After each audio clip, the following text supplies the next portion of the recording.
Hello, good afternoon, everybody. Hello. I think the students keep coming, but we do not wait for them. We just get it started. And yeah, as you can see, there's so many events happening in our campus, like the Waste Age exhibition, today's talk, and also the workshop. Yeah, and all is about environmental issue. So today we are very happy to have Karin Zindel as a speaker for us. And she's going to deliver us a talk. Yeah, and she's a researcher and a designer, and also co-director of the sustainable program in the Zurich University of the Arts. And yeah, let's welcome her. Thank you. So I can also use this. So yeah, no, I'm actually, I can, yeah. So thanks a lot for the invitation, for the possibility to be here. As I was, well, warmly introduced, my name is Karin Zindel. I am a designer and also a critical thinker. And as it was shown by Isabella this morning, we had a very much deep introduction on the concept of sustainability from the fashion perspective. And what I am going to do here is a more narrative, a more reflective way of thinking about our future and where we are. So it is a short narrative and short story that I will start and invite you to come come with me through this very thought-provoking, I hope, presentation. So, so this image is actually an image of a satellite of the Arctic during the polar darkness on October 2012. And what was this? This was actually when the ice started to melt, and today we are actually in a much worse situation. So sea level is rising, and we need to think about possibilities and other ways of thinking our future. So to start with this short story or journey, let's say, I want to show and I want to go through this very, let's say, a little bit more of a visual, but more of a question-orientated presentation. So the narrative of progress that has long guided Western society is now more than ever losing total credibility. In a time of increasing crisis, economic crisis to climate crisis, from demographics to a pandemic and wars with global consequences, such events are changing completely the way we perceive and experience the world today. The awareness of a turning point, are we witnessing a turning point? In time has become a decisive factor. The idea that we can continue to live the way we have been living so far is no longer possible. The notion that the future will inevitably bring more prosperity seems increasingly fragile. The importance of a narrative of progress, of our expectations of the future, and for modernity as a whole must be considered. Since its beginning, it has always been disputed that progress is supposed to be. Is it about prosperity, emancipation, security, freedom, or equality? No matter how it was defined, the belief was always that the present was better than the past, and the future would be better than the present. This belief is embedded in the very logic of modern society. So I want to take you through some questions about design, about future, but also about the tension between progress and loss, and how design can collaborate with other disciplines to create more sustainable, desirable, but also alternative futures in a very complex and uncertain time.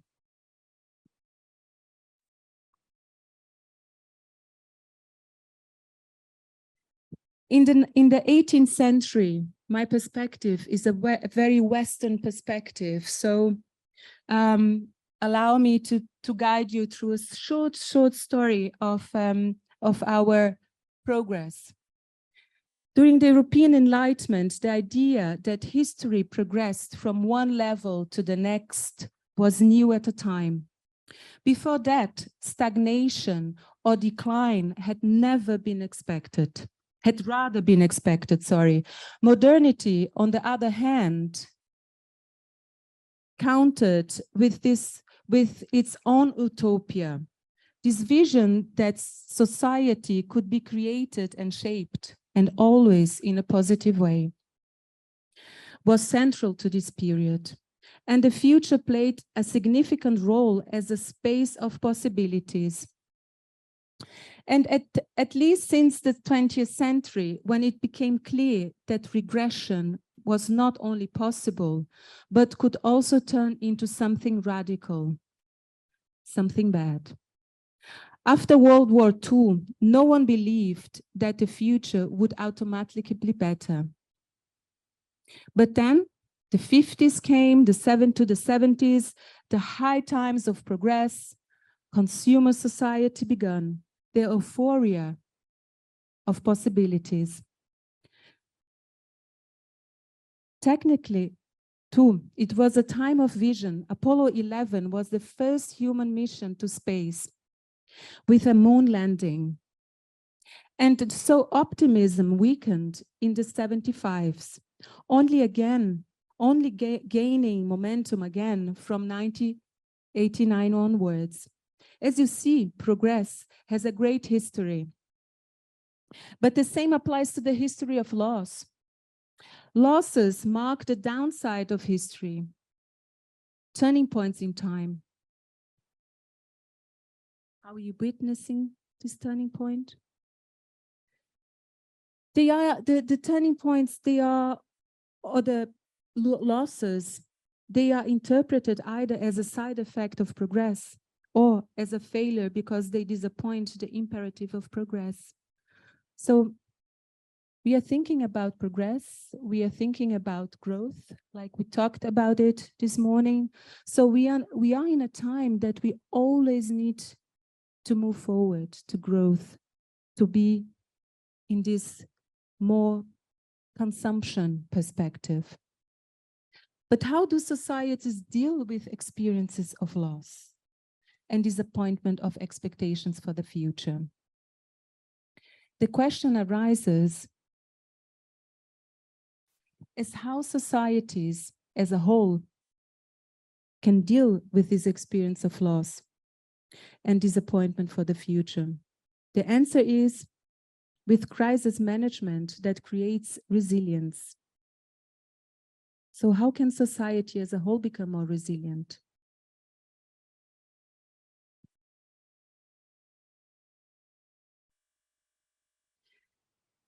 Now the question is, how can society really become more resilient? The answer to this question is no longer short-term, but rather strategic. Resilience strategies are playing an increasingly important role politically. But in the ecological debate, however, there is another development. Loss, so as argued, goes, it is not a loss at all, but offers the opportunity for a different kind of progress. So is there a future without progress? Can we, as a society, talking about sustainability, live in a less progressive or a less growth manner.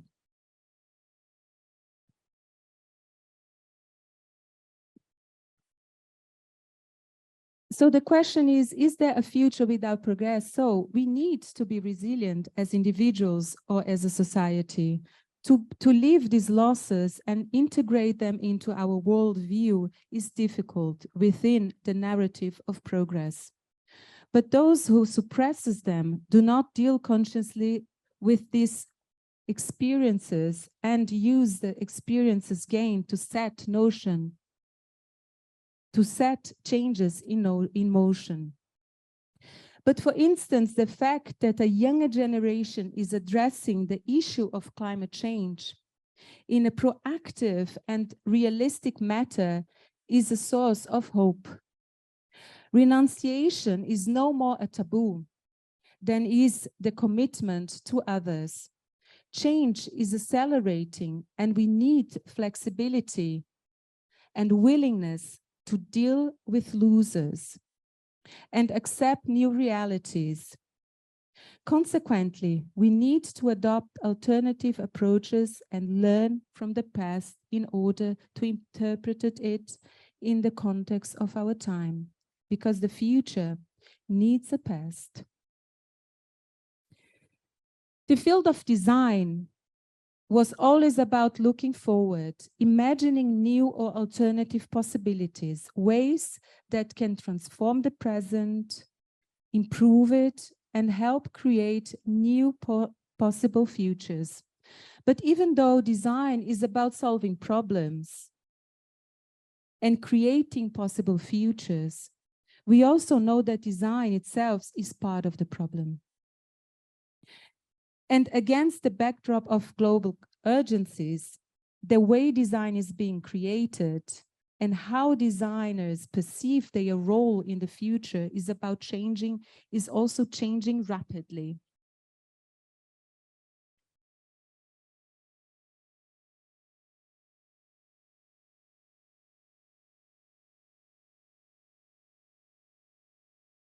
As Victor Papanek, a social designer, educator, and strong advocate of social and environmentally sustainable design, stated back in the 70s, the design of any product, of any system, unrelated to its sociological, psychological, or ecological surroundings, is no longer possible or acceptable.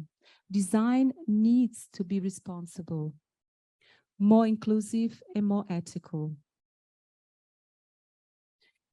So this still, what we are looking at is from Super Surface, and was made by Super Studio, an Italian architecture collective in the 70s, and was one of the most original expressions of a design activity elaborated by architects in the form of a film. The film was shown on the occasion of the exhibition in Italy, The New Domestic Landscape, at MoMA in 1972 in New York. The story is shaped around the theme of human life. It is the very first episode as a series of films that collected 5 acts. The first one is life, the second is education, the third one is ceremony, the fourth one is love, and the last one is death. Super Surface corresponds to life, the first act. Towards alternative architectural narratives, the film recommended a life without objects, demonstrating an ambivalent relationship with technology and questioning the need for even more design objects.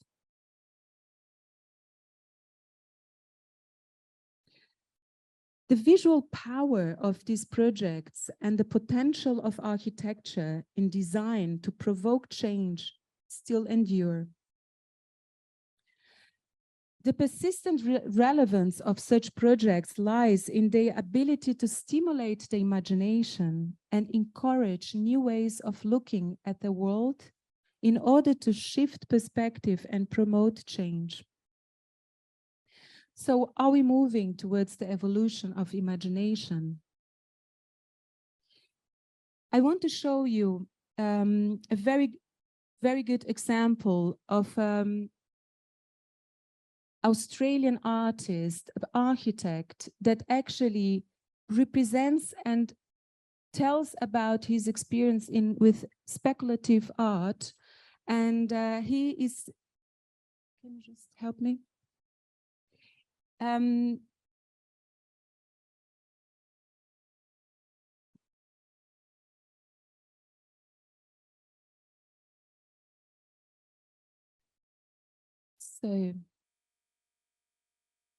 this is a film, an interview with Liam Young. He's a speculative architect who doesn't build houses, but creates visions of possible futures. The film is called Planet City and was shown in the 2020 during the pandemic in the World Around conference at the Guggenheim Museum in New York.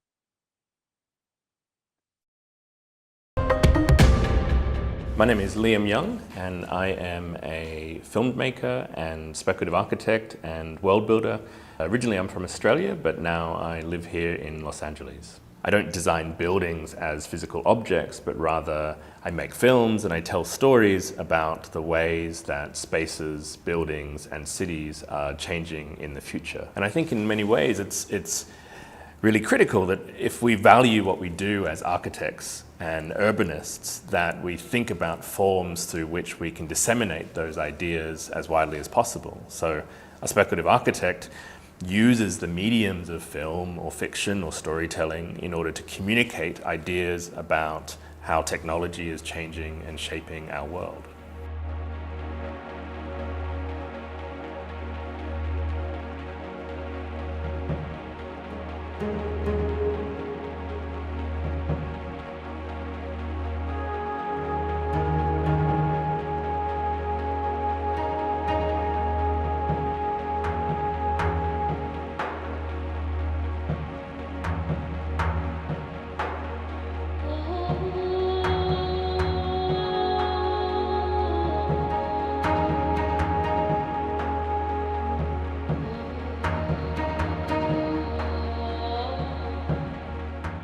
In a way, the world that we currently occupy is sometimes best understood through fiction.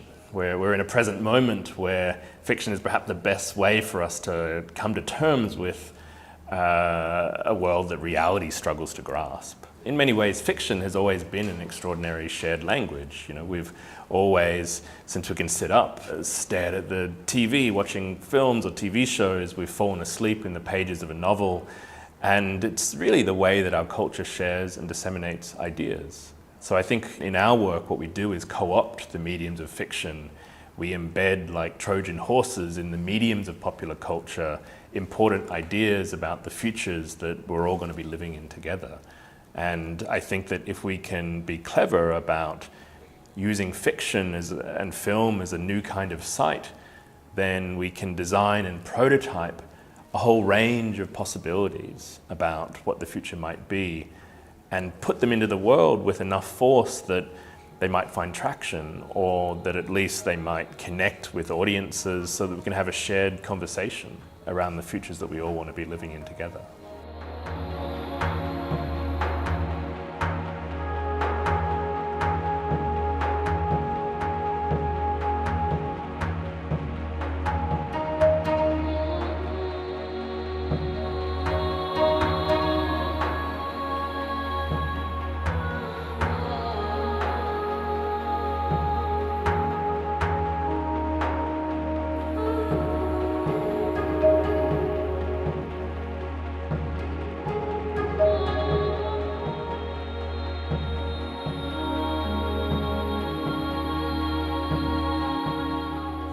Planet City is a city for 10 billion people.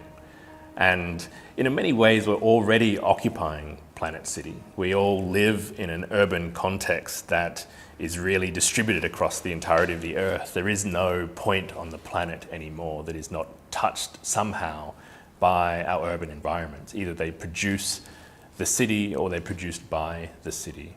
So what Planet City is trying to do is bring that into focus in a way. by creating a single city that the entire population of the Earth will soon live in. And this city is imagined based on the density of the current densest city in the world, that of Manila. And at that density, if we were to all live, 7 billion people, or the projected 10 billion people that we're all going to be by 2050 in one city, then that city is actually the footprint of just a single state of the US, meaning the entirety of the rest of the planet could be left to recover, to heal, to return to some kind of idea of a wild state.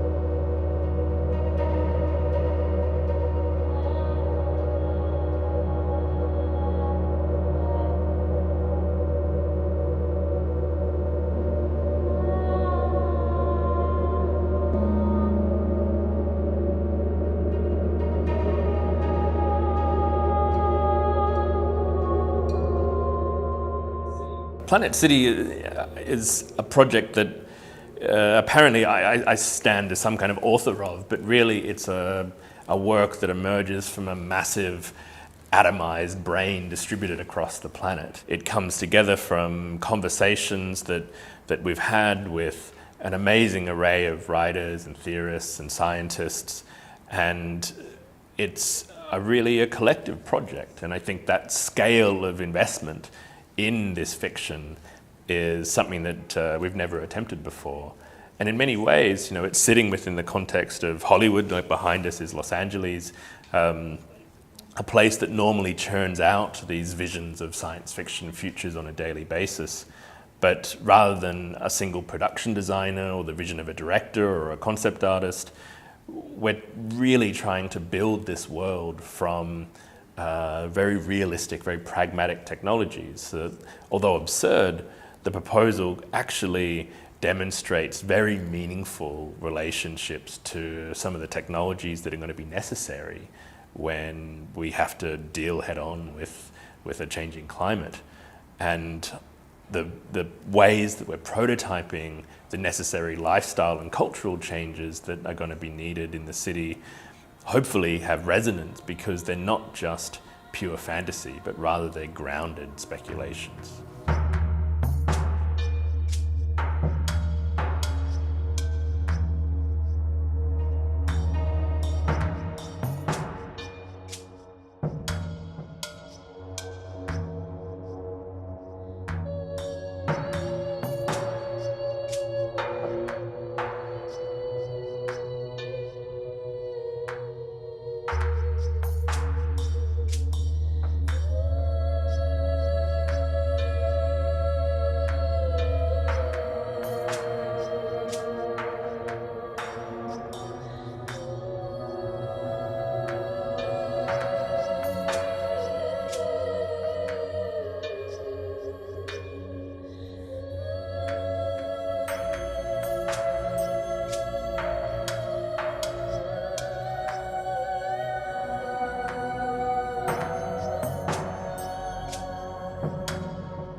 Planet City, although it may appear absurd and extreme, is actually built from an exceptionally rigorous and extreme pragmatism.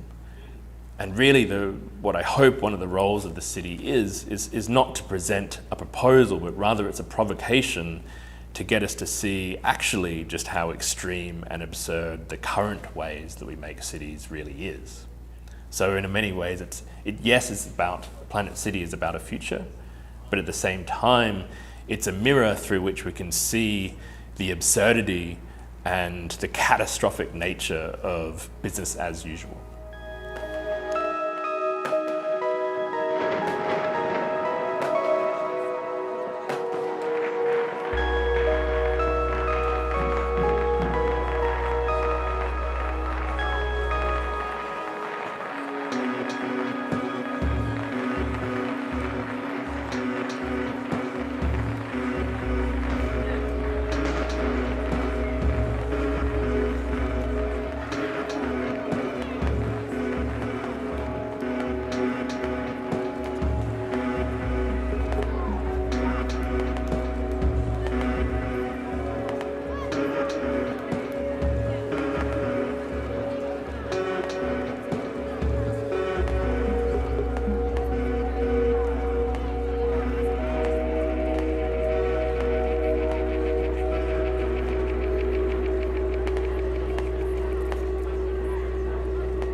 In many ways, the future is a verb, not a noun. It's something that we all play a role in actively shaping and defining. I'm excited by the potential to release a work like Planet City because it's not an endpoint, but rather it's the beginnings of a collective conversation.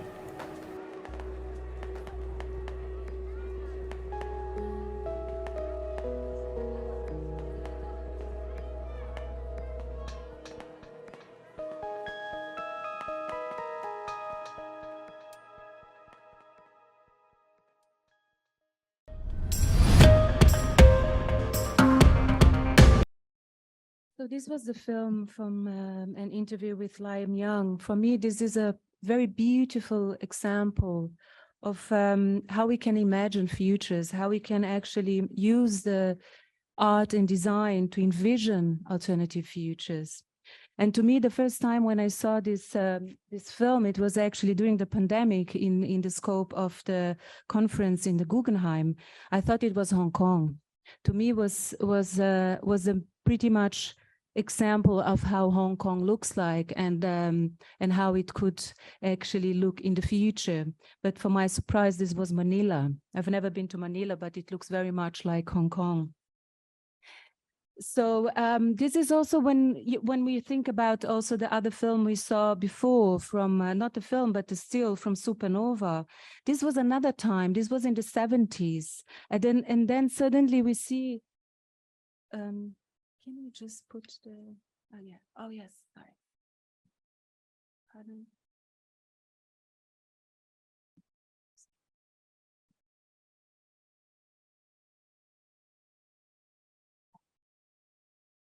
So yeah, so this is to me really a very powerful powerful way to see how actually art evolves, but using also the tools from the past and the topics that is coming up all the time again. So in the 70s, we had with Supernova already these images of the future, how it could look like. And Liam Young is doing it pretty much the same. So, so we are going towards an evolution of possible futures.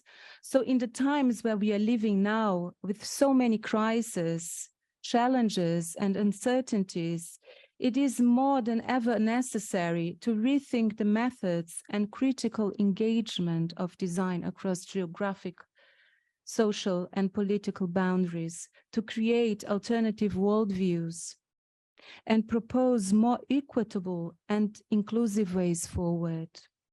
Rather than perpetuating the myth of the lone hero, working on solutions in isolation, like we can see, Liam was collaborating with many disciplines. So emerging technologies and approaches are fostering collaborative practice where ideas shared across networks have the potential to transcend conventions. As a design theorist and philosopher Tony Fry once said, we heard about him this morning, the state of the world and the state of design must be brought together so that we can radically rethink the role of design in the world today. The challenge for design today is to acknowledge market forces and political constraints while maintaining enough distance to foster imagination and allow critical positions that can recognize and rethink economies, ecologies, information systems, and social groups using the language, the form, and the methods of design. Moreover, as it becomes increasingly difficult to maintain faith in the concept of the progress, going back to the idea of progress, what it means to us, as an inevitably and persistent positive force to address our collective concerns, it seems all the more important to counteract the suppression of the design imagination in thinking about the future.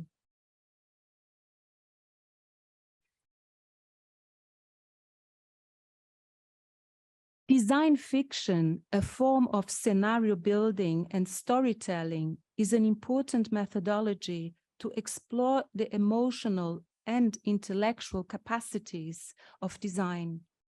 Anthony Doon and Fiona Raby, professor of design and social research and co-directors of the Design Reality Studios at the New School in New York, have spent decades exploring how design speculation can serve as a catalyst for collectively defining our relationship to reality. This is actually an image of the United Micro Kingdom, A Traveler's Tale. It is a fictional draft report that summarizes observations and thoughts from a month spent traveling for a travel in an imaginary world. During the period of their imaginary travel, Anthony and Fiona observed the culture, nature, language, mythologies, and philosophy of the United Micro Kingdom. The report is in no way scientific or objective, but reflects the author's interest in the world, in what is happening, as designers, also in the material world, material culture, for research purposes and for their own work. At Design Reality Studio, they engage with a much broader range of disciplines, like we saw before, and practices, including political sciences, anthropology, sociology, history, economics, and philosophy, to understand the place of design in the context, in our context, in this context. The result is an anthropological approach that addresses how we can shape both behaviors and objects to create a new consciousness in design and within the world around us. Design fiction and design imagination are understood here as a method of reimagining what is and what could or should be. In other words, it is primarily about using the tools of cross-disciplinarity, practices, opening up new pathways of investigation, stimulating dialogues and exchange of ideas, and provide new ways of seeing and being in the world that do not take societal norms or standards, including within design, art, or architecture, as granted, but ever-present areas of examination and exploration.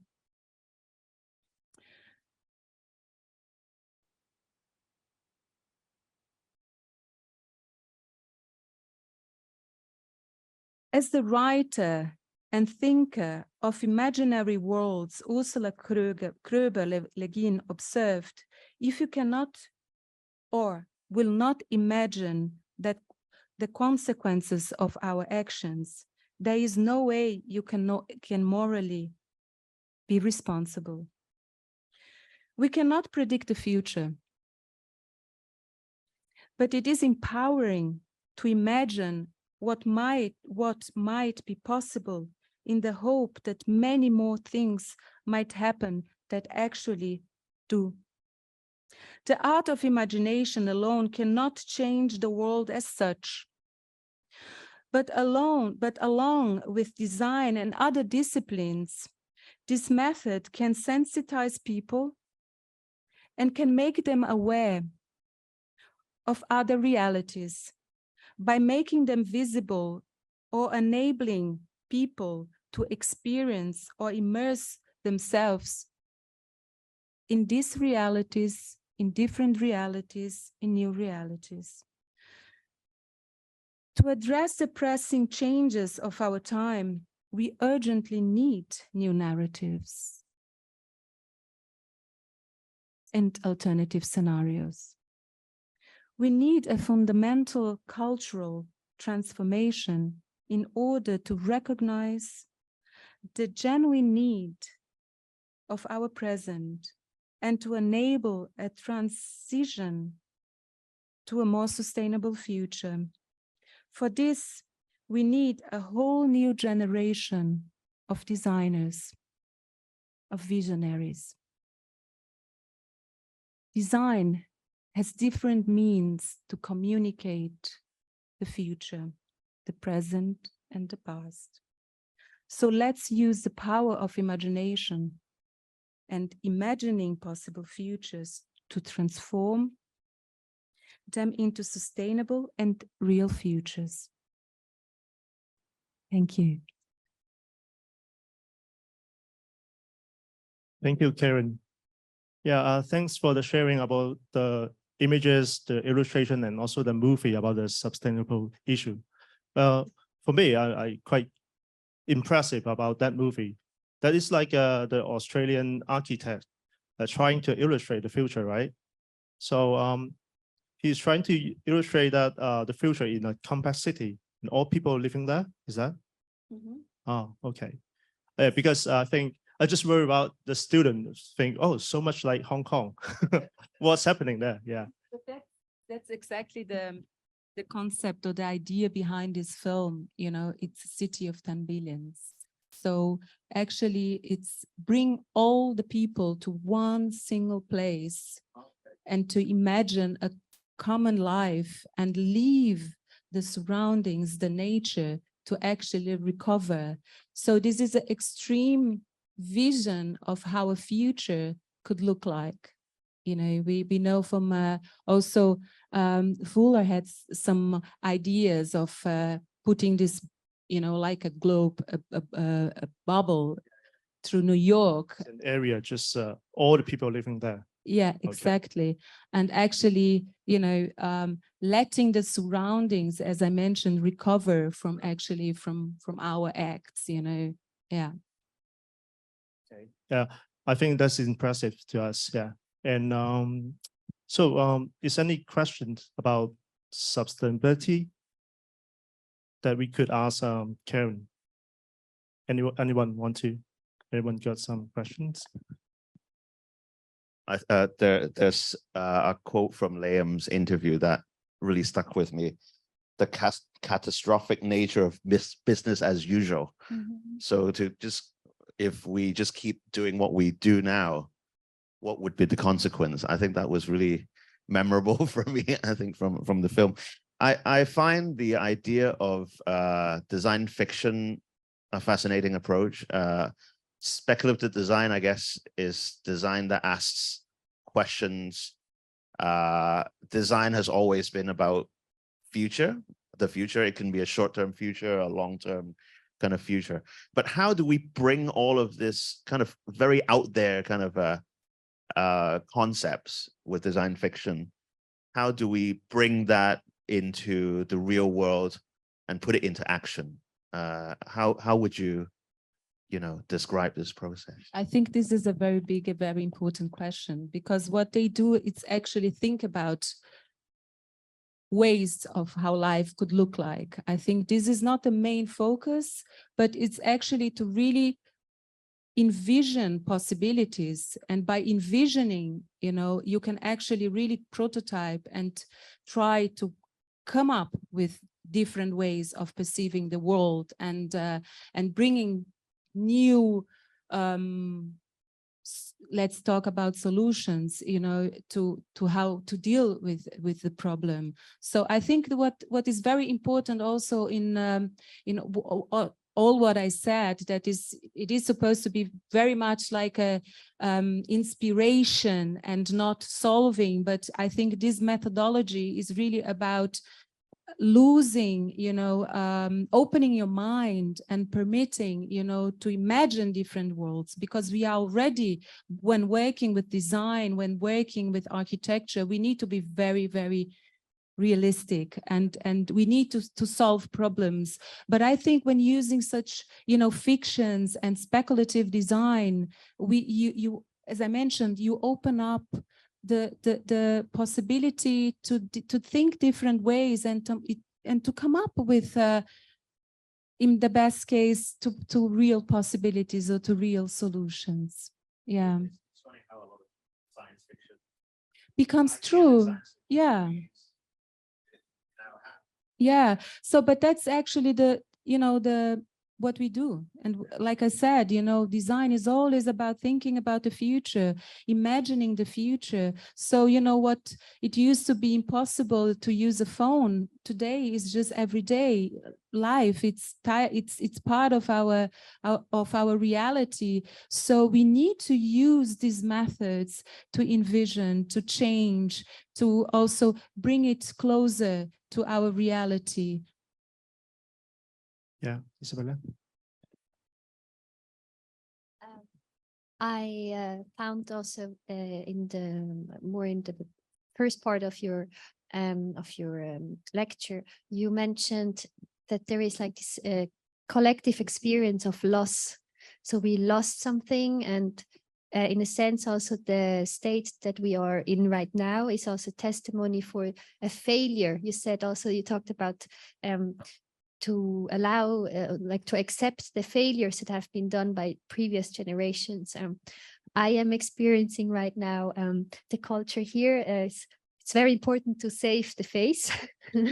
So, but in the face of having already lost the face, because there has been so much failure in the past, could you maybe make or do you have an example of how failure and actually failing something in the process turned out to be positive in the end, like a success story, even though it started as a failure, to maybe give us some hope? I think we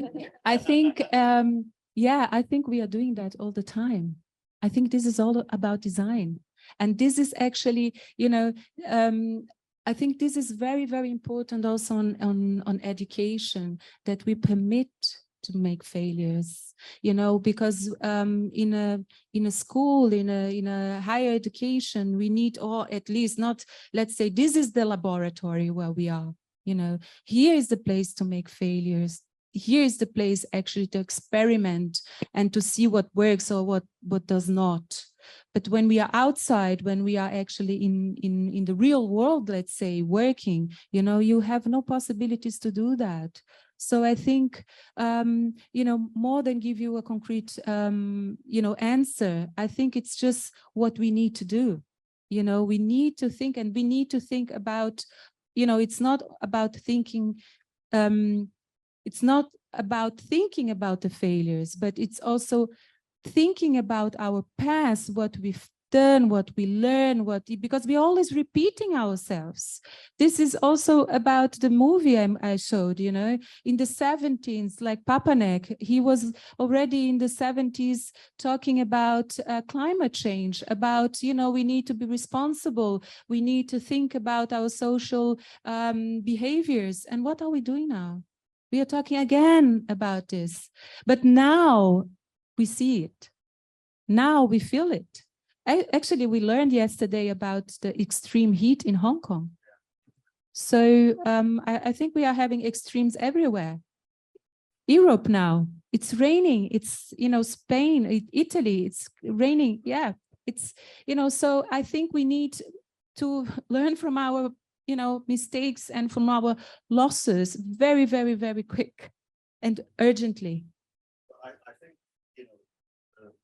if you failed at something, you gain experience and perspective. Right? Exactly. So that is already valuable. Yeah, So yeah, yeah. And that's what I mentioned as well. To oppress, to omit, this is not a solution. The solution is to face it, to negotiate, to find, new ways. And to me, this is the inspiration to do that. I think I couldn't say it better than Liam Young, because he's the guy doing it, and the way he does it is just so impressive. And the project that he worked on this project for more than 2 years, you know. And the interesting part is that he was doing this with sociologists, with, you know, science, with people from the humanities, that he said is very pragmatic. You know, the problems that they are dealing with in this, you know, in this very fictionary fiction and speculative film, it's real. So this might be, you know, we saw the whole photovoltaic, you know, in the buildings. So we are doing that already, you know. So not in Hong Kong so much, but in Switzerland, yeah. So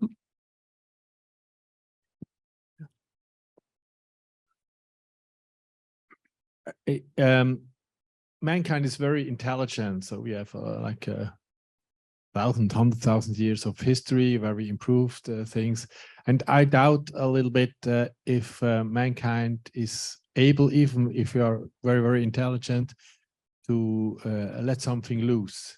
So this city, this 1 billion city, and the rest of the planet is untouched. It's really a great vision, but as far as I know, humankind, we always want to explore. Always, we want to like research the last point of our Earth. And just read that the United Nations now like to make rules for the moon. So even there were like 12 people on the moon, but they're talking about how we divide the moon. China claims some part of the moon, how we can extract material from the moon. I mean, learning from all that would simply mean let the moon be moon and don't go there, because otherwise the moon has the same mass as the Earth. Yeah. Yeah, and well, reflecting to the point that we gain something, we lose something. For me, from my sharing, it's like I think all of us should do better on recycling. Yeah, right. Recycling things, upcycling things. But that's a very basic point for us. Yeah, to prevent something losing. Yeah.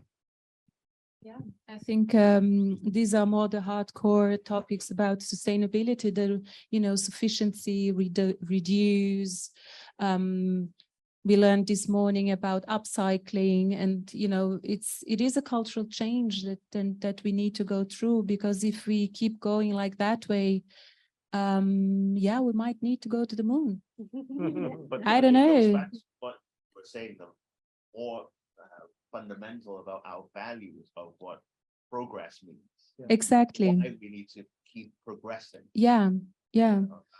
That is very fundamental. Yeah, and we need to think about the notion of progress and growth, because when we talk about sustainability, this, you know, still, if there are some, you know, like I mentioned as well, there are some movements and you know, economists that see progress as also not as losing something, but as actually an opportunity. You know, like we designers, we always, you know, see opportunities everywhere. You know, so yeah. We need to rethink everything, and we need really to think about our behavior. And it relates to what I spoke this morning as well about success, right? How do you define it? Do we define success by the stuff that we own, right? Yeah. Or more intellectual or spiritual? Yeah. I think this is what we need. We need to be, you know, I hoped with the pandemic, I think we all went through the pandemic, and I think to me was just like, I never, ever in my life thought I could go through something like that, where the world stopped. And not only in my backyard, but also in your backyard, in yours, and everywhere. So we managed, we did it. It was not easy. It was horrible. So many people died. And it was a very extreme experience, but we proved that we can, you know, we can change things. We can reduce things, we can, you know, like we live in this accelerated world. So if we keep going like that, yeah, again, we will be in Moon or Mars. I don't know, you know, and yeah. But again, I think this is, design is also very responsible for what we are you know, it's not only about beautiful things, it's about the world in, you know, around us. It's the world is man-made, is, you know, made by us, by knowledgeable, but by simple people. So we need to think about our responsibility, not as a designer, but as citizens, as world citizens. And yeah. Okay, is there any other questions from the audience? Okay, Jonathan.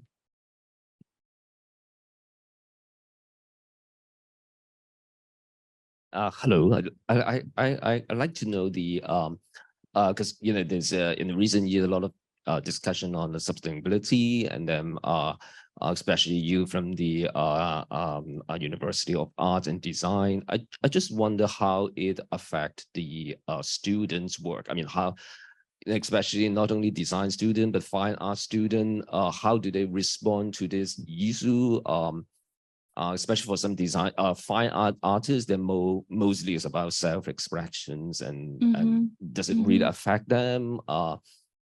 Also because of the video reminds me some of the contemporary artists in Asia using also they're projecting you know, sort of like speculating the future with their some of them video work, or there's some visual work. So just want to see how the trend is translated into the output of the student and how they envision their future. Well, I can talk about Zurich, Zurich University of the Arts, and fine art artists. They are doing a lot because design really deals with, let's say, you know, imagination and you know, with solving problems. But artists, they are really aware of or willing to make people aware of problems, you know, to provoke, to sensitize. And there are many students that are actually dealing with, when we talk about also the SDG, Sustainable Development Goals, you know, all the different, you know, zero hunger, about health, about, you know, different kind of community, sustainable communities. They are looking at it. And they are actually really looking at it from an artistic perspective and using artistic means to translate it to you know, a film. This is also an artwork. I don't see this as actually an architectural work. This is pretty much what Lion is doing. It's an artwork. So students, they get inspired by this type of project. So that's why I also brought it here. And the interesting thing is that they are also developing new methods and also new approaches to actually use artistic means to deal with everyday life problems. So what is interesting, food became a very important topic, and artists are now cooking and are making social gatherings. You know, we just made last year an activity, an event with an artist that does fermentation, you know, and she calls it social fermentation. So coming together, you know, talking about the history of fermentation. She's actually also Korean. So the whole history of how we used to deal with food, and we didn't have refrigerators, so we needed to maintain the food, to learn about fermentation. So they are appropriating these methods and translating to the now, and together with other people, reflecting on the importance of also the way we eat, how we maintain our food, and this pretty much in an immersive and experimental and experiential way. You know, art is now is becoming really part. You as a normal person, you become part of the artwork. So you need to learn from those processes to also be able to change your behavior. So artists are doing a lot of things like that, you know, also dealing with clothes, you know, like making some kind of performances, making people aware of what means. We also did a event in Zurich where we had dancer, you know, expressing the excess of clothing, of this extreme. So he put clothes on and on and on, and you know, so he couldn't even breathe. So this was very powerful. So we didn't need to talk about what, you know, the problem. We saw it. He couldn't breathe. It was too much. So, you know, and by the end, it was just everything was rubbish. It was just taking out, and, you know, I don't need it. And he was not naked, but he was, in the end, he was just with a body, and we all understood what he wanted to say. So, you know, so this, I think, also music in the film. So there are many ways also to reflect on sustainability on the production side, on the content side, on the impact side. And art can make a difference together with designers, with architects, with scientists. Oh, Yeah. thanks. Yeah, I think the art form. Exactly, exactly. Yeah. I think it's everything coming together, you know, and I think this is the future of education. We won't be talking about, oh, I'm, you know, I'm a product designer. I don't talk about product design anymore. You know, I'm just a designer, you know, I just provoke. Yeah, I think also the art form, right? The art form, like performing, not only like painting or something, performing give audience an impact so that it raises their awareness, right? Mm-hmm. So any more questions? I think Karin's still on and off coming here for workshops, right? If we have still more questions or sharing, we could talk to Karin anytime. Okay, and thank you for today's sharing. Yeah, thank you. Thank you.